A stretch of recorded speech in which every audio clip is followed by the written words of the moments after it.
Video में हम समझेंगे कि बिजली घर में बिजली कैसे बनाई जाती है, कैसे ट्रेन से कोयला लाकर कोल यार्ड से उसे हम लोग बॉयलर में पहुंचाकर स्टीम बनाते हैं और टरबाइन के द्वारा अल्टरनेटर को घुमाकर हम करंट बनाकर भेज देते हैं। साथ ही इसमें वाटर साइकिल कैसे चलता है उसको समझते हैं। ये काफ़ी कॉम्प्लिकेटेड है, लेकिन इसमें एनिमेशन के द्वारा आपको काफ़ी ईजिली समझ में आ जाएगा।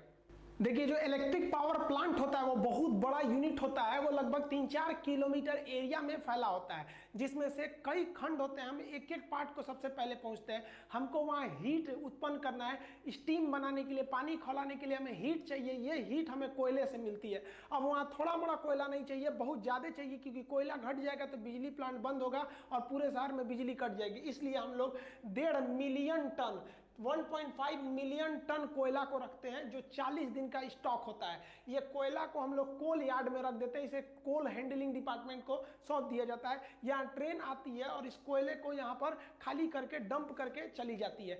कोल यार्ड में जब ट्रेन पहुंचती है तो इस ट्रेन से कोयले को नीचे गिरा लिया जाता है और नीचे इसका स्टोरेज बना रहता है, जो पूरे प्लांट तक लेके जा सकता है। एक एक करके हर एक वैगन से कोयले को गिरा दिया जाता है, रिलीज करके नीचे स्टोरेज में।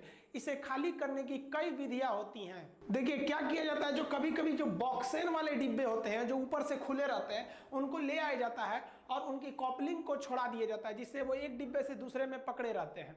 और उसके बाद ये जो मशीन होती है, लिफ्ट मशीन, इसको पूरी तरह से उल्टा कर देती है, जिस वजह से इसमें का सारा कोयला थर्मल पावर प्लांट के कोल यार्ड में नीचे चला जाता है और नीचे इसे कन्वेयर द्वारा उठा लिया जाता है। फिर इसको ये मशीन जो है केवल इसी बॉगी को पकड़ती है और फिर सीधा रख देती है। फिर उसकी कॉपलिंग को कर दिया जाता है और इस ट्रेन को आगे के लिए रवाना कर दिया जाता है। तो कई विधियां द्वारा इस कोयला को कोल यार्ड में खाली किया जाता है। एक मशीन द्वारा उस गिराए गए कोयले को हम लोग उठा लेते हैं। जैसे ये मशीन देख रहे हैं, तो ये यहाँ से ऐसे उठा लेगा यहाँ से और इस पर गिरा देगा, ये कन्वेयर द्वारा, और ये इस पर गिरेगा ना तो इस रास्ते से ये आगे जा सकता है। यहाँ से कोयला उठाएगा और इसी कन्वेयर पे गिराएगा, इसके रास्ते ये यहाँ आके यहाँ गिरेगा और यहाँ से ये मशीन द्वारा आगे बढ़ जाएगा। कोल यार्ड से कोयले को उठाने के लिए बहुत ही बड़ी ये भारी भरकम मशीन का प्रयोग किया जाता है।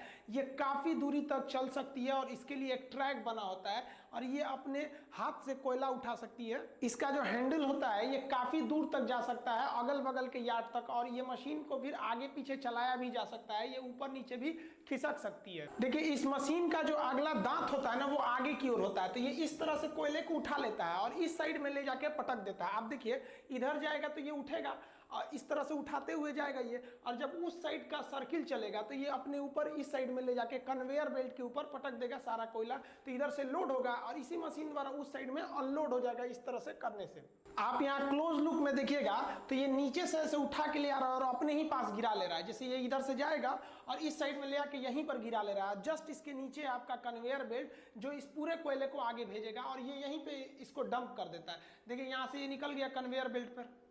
ये कन्वेयर बेल्ट पूरे प्लांट तक आगे की ओर कोयला को पहुंचा देता है, जहां तक इसको जरूरत है प्लांट में, चाहे वो कितना भी आगे प्लांट हो। तो किसी भी पावर प्लांट में कोल हैंडलिंग बहुत बड़ा एरिया होता है। कन्वेयर बेल्ट जो होता है, एक पट्टी होती है, दोहरी पट्टी, जो किसी रोटेटर पर घूमती रहती है। जैसे यहाँ हम कोई चीज को गिराएंगे तो ये इसी पर घूमते रहेगा। अब ये पट्टी यहाँ जाके अंदर हो गई है तो मटेरियल यहीं गिर जाएगा। तो एक ही पट्टी द्वारा हम इसको गिराते रहेंगे। अगर मान लीजिए इससे भी आगे ले जाना है तो एक और कन्वेयर बेल्ट यहाँ लगा देंगे, वो इससे भी आगे ले जाएगा। नहीं तो यहीं पे काम है तो यहीं पे छोड़ देंगे हम। तो ये कन्वेयर बेल्ट जोड़ के हम किसी भी चीज को बहुत आगे तक ले जा सकते हैं। ये जो कोयला होता है इसका कोई आकार ही फिक्स नहीं होता है। ये बड़ा भी हो सकता है, छोटा भी हो सकता है। तो इस कोयला को इस कन्वेयर बेल्ट के माध्यम से आगे भेजते हैं हम लोग क्रशर मशीन में।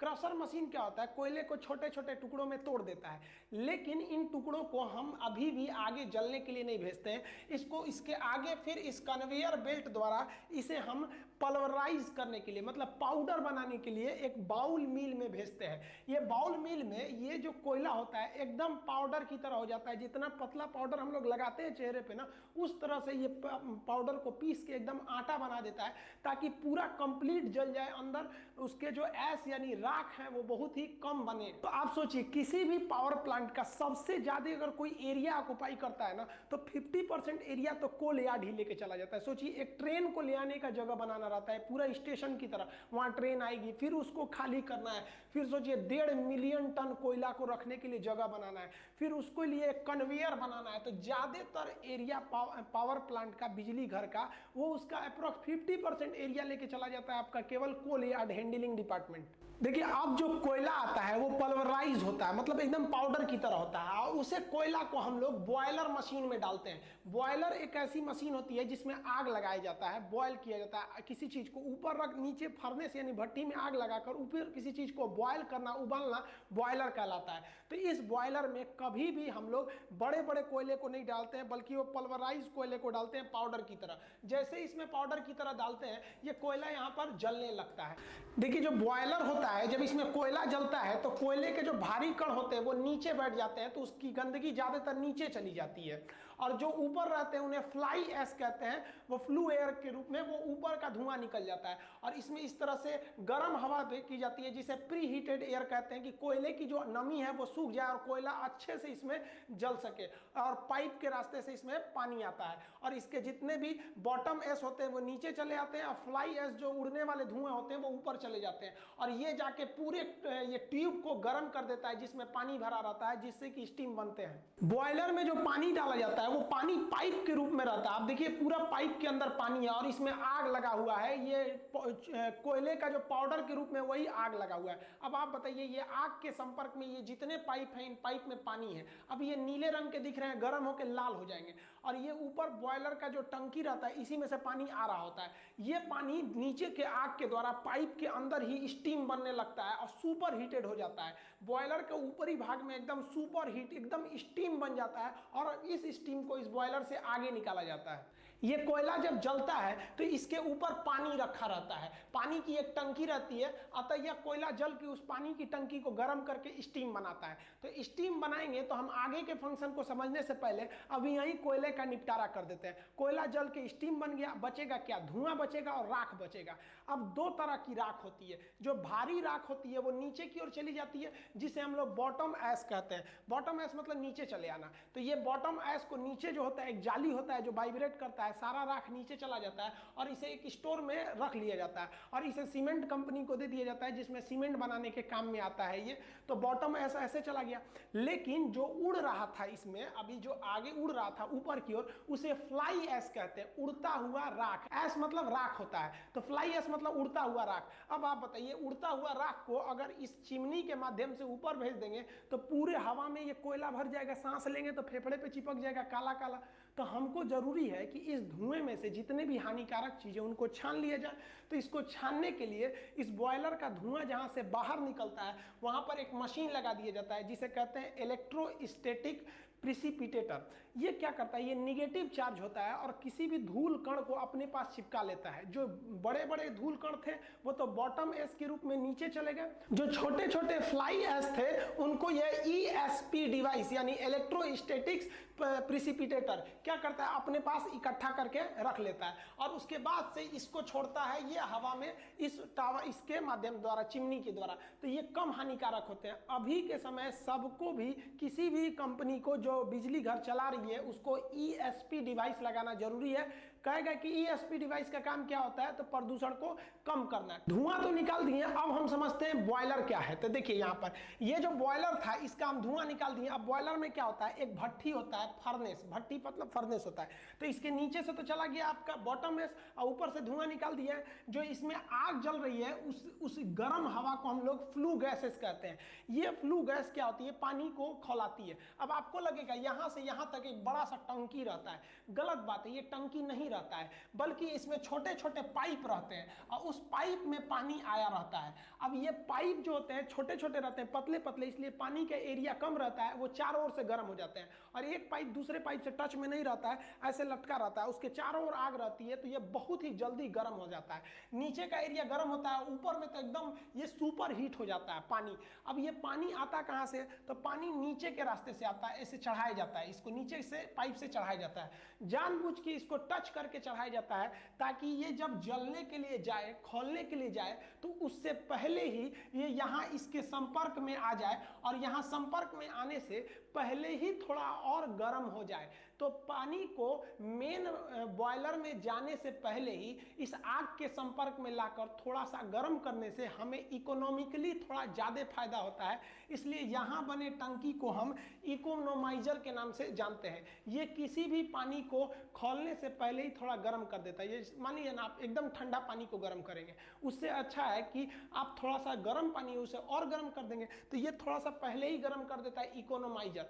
इकोनोमाइजर को अलग से हीट देने की जरूरत नहीं पड़ती है। ये फर्नेस जो भट्टी है इसी के हीट के संपर्क में आके पहले ही गर्म कर लेता है ताकि यहाँ पे गर्म हो जाए। और इसके एकदम टॉप वाले भाग में ये जो होता है एकदम खौल जाता है, जिसे सुपर हीट कहते हैं। आप ये देखेंगे ये बाहर से इसका शकल है। अब ये सुपर हीट हो गया, अब ये स्टीम बन गया है। स्टीम बन के नीचे लाया जाएगा, वो बहुत ही गर्म भाप बन गया है। अब ये स्टीम इस रास्ते से नीचे आएगा। देखिए यहाँ स्टीम के लिए पाइप दिख रहा है, अब ये स्टीम नीचे आएगा। स्टीम में कितना दम होता है सोचिए, कुकर का जो ऊपर का ढक्कन उठ जाता है, सीटी उठ जाता है, वो स्टीम के बदौलत। तो इतने छोटे से कुकर में, कुकर भी एक तरह से क्या है, बॉयल करता है, किसी भी पानी को गर्म करके बॉयल करता है, उबालता है। तो कुकर भी एक तरह का बॉयलर ही है, वो छोटा सा बॉयलर है। तो सोचिए इतना छोटे बॉयलर में ये हाल है, इतना बड़का बॉयलर से अगर जो स्टीम निकलेगा उसका कितना भयानक पावर होगा। अब इसी स्टीम को ले जाएंगे नचाने के लिए टरबाइन को, और टरबाइन नचेगा तो बिजली उत्पन्न होगा। देखिए टरबाइन जो होते हैं ना, वो एक पंखा होता है। ये कई पंखों के एक समूह होते हैं जिसे हम टरबाइन कहते हैं। टरबाइन भी कई तरह के होते हैं, high pressure turbine, intermediate pressure turbine, low pressure turbine. मतलब जो भाप आ रहा है वो इसे नचाएगा, इस टरबाइन को। इस पे ब्लेड लगे रहते हैं। देखिए ये है टरबाइन का शेप। इस पर से हाई प्रेशर का जो आता है आपका स्टीम, उस स्टीम को बहुत ही तेजी से गुजारा जाता है। इतना गर्म होता है वो, और इतना ज्यादा प्रेशर होता है कि वो इसको नचाने लगता है। और ये नचाना चालू करता है एक साइड से। तो देखिए जैसे स्टीम आया होगा तो शुरुआत में गर्म होगा, थोड़ा और जाएगा तो थोड़ा और ठंडा होगा, आगे जाएगा तो और ठंडा होगा। तो इसके एक हिस्सा को कहते हैं हाई प्रेशर टरबाइन। जब स्टार्ट करता है तब वहां बहुत ही ज्यादा गर्म रहता है, आगे जाएगा तो थोड़ा और ठंडा होगा स्टीम, तो इसे कहते हैं हम लोग इंटरमीडिएट टरबाइन। आगे गया तो लो प्रेशर टरबाइन, मतलब एकदम आगे जाने पर लो हो जाता है। तो टरबाइन घूमता है। यही टरबाइन जो होता है ये पूरे पावर प्लांट का हार्ट, हृदय कहा जाता है। इसे घुमाने के लिए स्टीम की जरूरत पड़ती है। तो अभी तक जो बना रहे थे हम लोग स्टीम कोयला से, वो केवल और केवल इसी टरबाइन को घुमाने के लिए। लेकिन एक समस्या सोचिए, ये खुले हुए टरबाइन पर अगर स्टीम मारेंगे तो भाप तो बिखर जाएगा, उतना प्रेशर नहीं लगा पाएगा। तो इसको क्या किया जाता है ना, ढक दिया जाता है। जैसे ये टरबाइन है ना, तो इसको चारों ओर से ढक दिया जाता है। इसका एक प्लेट से ऐसे ढक दिया जाएगा। जैसे यहाँ देखिए, यहाँ पर ढका हुआ, आधा ढका हुआ है यहाँ पर, यहाँ से प्रेशर घुसा दिया जाता है इसके अंदर। जो स्टीम के अंदर प्रेशर जाता है वो इस रास्ते भेज दिया जाता है ताकि स्टीम यहाँ से अंदर जाके टरबाइन को घुमा सके। यहाँ देखिए ये जो पीला वाला पार्ट दिख रहा है आपको, यही है आपका टरबाइन। अब इसके अंदर स्टीम कहाँ से गया, तो ये देखिए ये वाला एरिया जो है ना, ये ऊपर से ये स्टीम इसको लेके आया, इसके अंदर ले गया स्टीम। अब देखिए ये इसके अंदर चला गया तो स्टीम बाहर नहीं निकल पाएगा और अंदर टरबाइन को खूब तेज नचाएगा। और टरबाइन नचेगा तो टरबाइन से जुड़ा रहता है जनरेटर। ये जो जनरेटर होता है यही चलने लगेगा और इसी से हमको बिजली मिलेगी। टरबाइन में जब स्टीम पहुंचता है तो सबसे पहले जो होता है हाई प्रेशर टरबाइन घूमता है, जिसका साइज छोटा होता है, क्योंकि जो स्टीम आ रही है ये पहले गर्म है, इसका प्रेशर बहुत ज़्यादा है। ये इसको घुमाने के बाद इंटरमीडिएट पे जाती है, फिर एकदम लो प्रेशर टरबाइन, ये बड़ा होता है, इसको घुमाना इजी होता है। तो ये कम प्रेशर पे भी घूम जाता है। इसको घुमाने के बाद अब ये घूमेगा तो इसी से जुड़ा हुआ है उधर का अल्टरनेटर, वो जनरेटर घूम जाएगा और जो यहाँ में स्टीम बना हुआ है भाप, उसे नीचे की ओर कंडेंसर में भेज दिया जाता है। देखिए इस रास्ते से जैसे ही इसमें गर्म एकदम हॉट स्टीम पहुंचेगा, भाप पहुंचेगा, तो भाप में बहुत ज्यादा ताकत होता है, वो इसको नचाएगा। ये जैसे नचेगा तो जो इसके बीच का रॉड है जिसे शाफ्ट कहते हैं, इस शाफ्ट को इस जनरेटर के शाफ्ट से जोड़ दिया गया है। अब ये जनरेटर नचने लगेगा। अब ये काफी हैवी शाफ्ट है, ये जितना तेज नचेगा उतना ही तेज ये इस जनरेटर को नचाएगा। आप कहेंगे जनरेटर से बिजली मिलता है, घर पे भी तो जनरेटर चलाते हैं, तो सेम चीज तो घर पे भी करते हैं। यहाँ कोयला जला के कर रहे हैं, घर पे आप डीजल जला के करते हैं, लेकिन उसका पावर कम होता है, इसका पावर बहुत ज्यादा होता है। ये जनरेटर जो होता है ना आपके घर के बराबर होता है, इतना बड़ा जनरेटर होता है। तो नचाने के लिए ज्यादा एनर्जी की जरूरत पड़ती है। आप समझते हैं इस जनरेटर के अंदर क्या सिस्टम होता है। देखिए ओरेस्टेड नामक एक वैज्ञानिक थे, इन्होंने कहा था कि जब बहुत ही तेज करंट जाता है, बहुत हाई वोल्टेज का करंट जाएगा तो उससे चुंबक पैदा हो जाएगा। आप देखे भी होंगे हाई वोल्टेज का जब करंट जाता है तो उसके अगल बगल में मैग्नेटिक फील्ड आता है, आपको खींच सकता है थोड़े दूर पर ही, उसे हम लोग वर्चुअल कंडक्टर भी कहते हैं, दूर से ही खींच लेता है। तो फैराडे नामक वैज्ञानिक ने दिमाग लगाया, कहा कि ससुरा जब इलेक्ट्रिसिटी से, करंट से चुंबक पैदा हो सकता है तो चुंबक से करंट क्यों नहीं पैदा हो सकता है? तो इन्होंने इसी सिद्धांत को घुमाकर कोशिश किया। इन्होंने कहा कि जब करंट जा रहा है तो चुंबक बन रहा है, तो एक काम करते हैं, हम चुंबक को ले जाते हैं, करंट बनेगा। तो ये क्या किए, एक तार को बीच में रख दिए यहाँ पर ऐसे, और इसके साइड में ना इसे चुंबक ले जा रहे थे। ये इसको ले जाने से ना इसमें बिजली बन ही नहीं रहा था। कहे कि तो उल्टा काम काहे नहीं कर रहा है? अब इनको दिमाग काम नहीं कर रहा था। ऐसे तार था, इसमें ऐसे चुंबक ले जा रहे थे, तो इनका काम ही नहीं कर रहा था। तो एक बार क्या किए इन लोग ना कि ये चुंबक को ना घुमा के इसके अंदर जो चुंबक चारों ओर लगा के, और अंदर का जो तार था ना उस तार को राउंड नचाना चालू किए। जैसे ये कॉइल है ना, ये कुंडली, तो इसको ये राउंड नचाना चालू किए। राउंड नचाने से ना यहाँ पे बिजली मीटर लगा के, अमीटर लगा के नाप लिया गया कि भाई करंट पैदा हो गया। ये करंट कैसे पैदा हुआ? तो देखिए, किसी भी चुंबक का ना एक चुंबकीय क्षेत्र होता है जिसे हम चुंबकीय बल रेखाएं कहते हैं। तो ये यहाँ तक चुंबकीय बल रेखाएं इसकी निकली हुई हैं, और इधर से भी जो चुंबक है इसकी भी चुंबकीय बल रेखाएं इधर निकली हुई। तो ये सिद्धांत दिया गया कि जब दो चुंबकीय बल रेखाओं के बीच में कोई कंडक्टर या कोई कॉपर का वायर कॉइल उसको काटेगा तो इस कॉइल के अंदर खुद ब खुद बिजली पैदा हो जाएगी। अतः ये दोनों एक दूसरे के पूरक सिद्धांत हैं। इन्होंने कहा कि बिजली से चुंबक पैदा होगा, तो इन्होंने कहा कि भैया चुंबक से भी बिजली पैदा हो जाएगा। ये होता है अल्टरनेटर। ये जो अल्टरनेटर और डायनेमो, इसका एक अलग चैप्टर होता है, इसको हम उसमें समझाएंगे। अभी आप मोटा मोटी यही समझिए कि जहां दो चुंबक रख देंगे, उसके बीच में अगर आप किसी भी तार को इसे घुमाएंगे, अब बहुत हाई स्पीड में घुमाएंगे, तो वो जो चुंबक का जो ये जो बल रेखाएं थी वो बदल जाएंगी आपकी विद्युत में, और आपको तार पर बिजली की प्राप्ति हो जाएगी। तो जनरेटर के अंदर इसी को घुमाया जाता है। तो जितना जो टरबाइन लगाए थे, वो टरबाइन का जो शाफ्ट था वो इसी से जोड़ दिया जाता है, टरबाइन को इससे जोड़ दिया जाता है। अब जो स्टीम आ रहा है वो नचाएगा टरबाइन को, टरबाइन नचाएगा इस कॉइल को, और कॉइल क्या करेगा, इसके चुंबकीय क्षेत्र को इसके चुंबकीय क्षेत्र के बीच में घूमेगा, तो उनके चुंबकीय क्षेत्र को काटेगा, इसमें बिजली उत्पन्न हो जाएगी, और यहां से आप वायर के रास्ते से ट्रांसमिशन लाइन से भेज सकते हैं आप बिजली को। तो यहां समझिए, ये वाला जो एरिया है ये आपका क्या चीज है, टरबाइन है। इसमें ही वो घूम रहा है आपका टरबाइन, और ये जुड़ा हुआ है इस जनरेटर से। इस जनरेटर के दोनों ओर क्या रखा हुआ है, चुंबक है, उसके बीच में कॉइल को वो तेजी से घुमा रहा है। अब ये जो स्टीम आ गया रहता है, इसके अंदर जो भाप आई रहती है, वो भाप का टेम्परेचर 540 से 1000 डिग्री सेल्सियस गर्म रहता है, इतना टेम्परेचर रहता है। और वो भाप इतना ज्यादा दबाव बजाती है कि टरबाइन के एक ब्लेड पर 250 केजी का प्रेशर लगाती है। इतना भयानक, सोचिए 250 केजी का मतलब 4 आदमी के बराबर। एक पंखा पर अगर 4 आदमी के बराबर इसे मारा जाए लोड, ऐसे कितना तेज घूमेगा। तो इतना तेज प्रेशर से वो टरबाइन नचता है। अब ये टरबाइन आगे जुड़ गया रहता है इस जनरेटर से। जनरेटर को ही, जनरेटर के अंदर के भाग को हम लोग अल्टरनेटर कहते हैं। जैसे ये देखिए टरबाइन है, ये अंदर अंदर जुड़ा हुआ है इस वाले जनरेटर के हिस्सा से, ये अल्टरनेटर हो गया यहाँ पर। अब ये अल्टरनेटर जो होता है घूमता है 3000 आरपीएम, यानी राउंड पर मिनट, 1 मिनट में 3000 बार घूम जाता है, जिससे कि चुंबकीय फ्लक्स कटने लगते हैं और बिजली बनने लगता है। जैसे देखिए, ये है आपका टरबाइन, इस टरबाइन में स्टीम आया होगा और वो स्टीम घुमाया होगा। ये है शाफ्ट। शाफ्ट उसको कहते हैं जिस पर कोई भी चीज घूम रही होती है।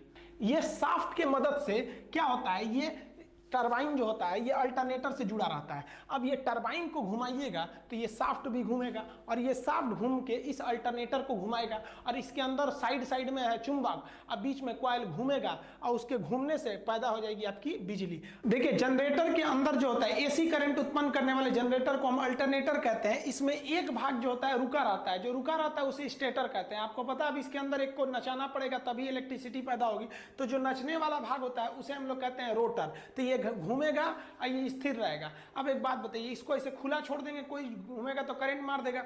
तो इसको साइड साइड में हम एक बॉडी कवर दे देते हैं। तो ये देखिए, एक इस साइड में बॉडी कवर हो गया, एक इस साइड में हो गया, कवर हो गया। अब यहाँ एक चीज फंस जाता है, जैसे आप कवर करिएगा तो इसको जो घूमने वाला हिस्सा है, ये जो शाफ्ट है, इसको बाहर निकालिएगा। जैसे बाहर निकालिएगा तो ये इसके बॉडी से टच हो जाएगा, इसमें रगड़ करने लगेगा। तो हमको एक ऐसी चीज की चाहिए जो इसके बॉडी से टच भी हो जाए और रगड़ भी ना करे। तो इसके लिए इसमें बेयरिंग लगा देते हैं। बेयरिंग डबल लेयर की होती है, जिसका बाहर का एरिया नहीं घूमता है, वो बॉडी से चिपक जाएगा और अंदर का एरिया घूमेगा। तो अंदर का एरिया को इसके शाफ्ट से फंसा देते हैं और बाहर के एरिया को बॉडी से। तो ये बॉडी को पकड़े भी रहेगा और अंदर अंदर घूमते भी रहेगा। और इसको बंद कर देंगे तो ये अंदर वाला क्या होगा, नचेगा, और बाहर वाला स्थिर रहेगा। ये तो ये ब्लू कलर का ये इसका बॉडी है, अब ये नचने लगेगा। ये बेयरिंग देखिए, बाहर वाला स्थिर है, अंदर वाला घूमेगा। इस तरह से इलेक्ट्रिसिटी जनरेट हो जाएगी। और इस बिजली को क्या किया जाता है, बहुत ही हाई पावर के ट्रांसफार्मर को दे दिया जाता है। ये ट्रांसफार्मर को हम पावर ट्रांसफार्मर कहते हैं, इसे स्टेप अप ट्रांसफार्मर कहते हैं। ये ट्रांसफार्मर उस पैदा हुए बिजली को ज्यादा दूर तक भेजने के लिए इसके वोल्टेज को बढ़ाकर 2,20,000 वोल्ट यानी 220 केवी से भी ज्यादा कर देते हैं। अब ये इस ट्रांसफार्मर पे डिपेंड है कि कितना वोल्टेज कर रहा है, और तब उसको क्या करते हैं, ये बड़े से ट्रांसफार्मर इसके पावर लाइन के द्वारा, ट्रांसमिशन लाइन द्वारा आगे की ओर भेज देते हैं। ये तो हम आपको इसके बारे में पूरी कंप्लीट जानकारी बता दी है कि कैसे बिजली को भेजा जाता है, इसका A to Z पार्ट आइए भेज दिया जाता है। इसीलिए जिस गांव में बिजली बनती है उस गांव के ट्रांसफार्मर से उस शहर को बिजली नहीं दिया जाता है। क्यों नहीं दिया जाता है, क्योंकि यहां से जो बिजली निकल रही है 2,20,000 वोल्ट पे निकली है, किसी के घर में दे दीजिएगा उड़ जाएगा, तो उसके घर को ना देके इसे दूसरे जगह ट्रांसफर कर दिया जाता है उस बिजली को। अब एक चीज आप सोचिए कि जो स्टीम बना था भाप, उसे पूरा भफवा कहां गया, भाप तो आया था इस टरबाइन के अंदर में, भाप गया कहां, निकला ही नहीं। तो ये भाप जो है अगर आप इसे ठंडा कीजिएगा तो पानी बन जाएगा, और इसी पानी को अगर हम वापस बॉयलर में भेज देता हमें पानी की बचत हो जाएगी। तो क्या किया जाता है, ये जो टरबाइन घूम रहा होता है इसके नीचे एक बहुत बड़ा एक तो हम लोग बना लेते हैं कंडेंसर का टब बना लेते हैं, उसी में उस ट्यूब में ले जाके भर दिया जाता है इस भाप को, ताकि वो ठंडा हो जाए और दोबारा पानी बन जाए। तो इसके नीचे एक चेंबर रहता है जिसे हम कहते हैं कंडेंसर। वो कंडेंसर जो होता है इसे ठंडा कर देता है।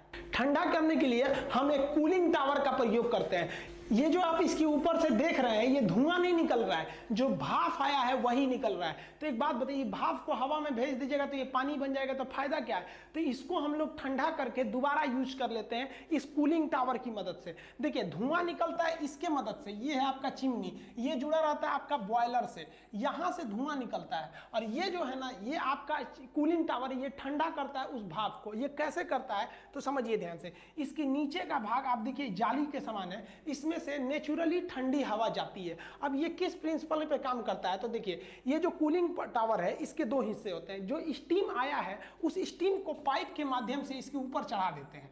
ये पाइप से चढ़ गया ऊपर में स्टीम भाप, और वो भाप जब ऊपर चढ़ेगा तो उतना देर में वो ठंडा हो चुका रहेगा, क्योंकि बहुत दूर से निकला है वो बॉयलर से, ठंडा हो जाएगा। तो इसे फुहारा द्वारा नीचे की ओर गिराते हैं।